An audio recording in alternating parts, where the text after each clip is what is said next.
Wall Street didn't build this country.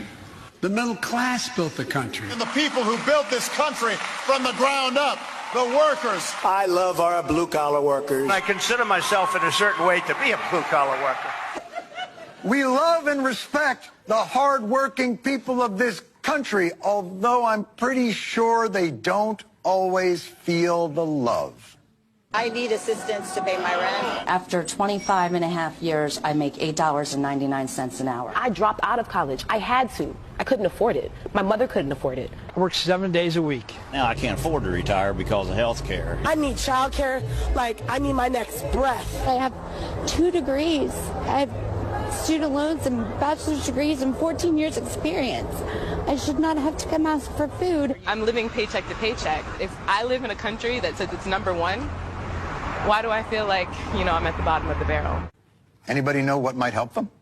Single-payer health care, government-paid child care. Free college, government-healthy food, early education, child education, universal child care. Guaranteed job for everyone with a family-sustaining wage, adequate family and medical leave, paid vacations and retirement security. You all are dead on right. That is exactly what we need to do in this country. But I sense the tone in your voice.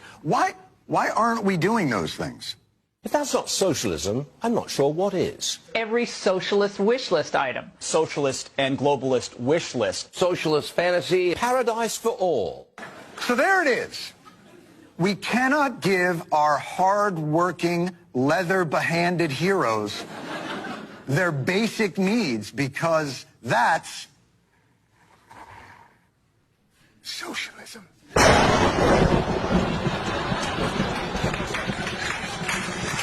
Job-killing, soul-crushing socialist agenda. I mean, hello, Venezuela. They want to take your pickup truck. They want your money.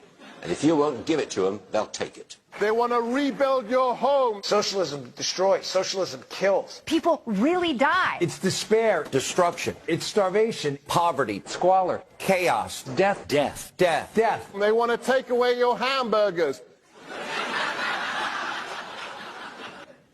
So we know that socialism is evil. But if you would indulge me for just a moment, why is it evil again? What does socialism do? It allows the government to choose winners and losers. And that is one of the things that we as conservatives fight against. There's only one problem with this. And that is government picks winners and losers all the time. The airline industry has gotten a $50 billion lifeline. $23 million incentive package for Amazon. J.P. Morgan Chase got $25 billion. Chrysler got some $7 billion. $700 billion of your taxpayer money to Wall Street big banks. Wisconsin is giving Foxconn $3 billion. So it turns out that the government is picking winners and losers. It's just picking corporations to be the winners. Man, I would imagine that good free market capitalists hate this type of socialist intervention. We must save Boeing. Stabilizing the banks was essential. We incentivized Amazon to come, as we incentivize every big business to come. $10 billion is a small price to pay for saving a company of that magnitude.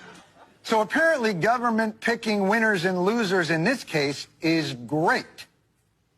By the way, not only does the government pick winners and losers, but with these bailouts, they're apparently picking losers and turning them into winners.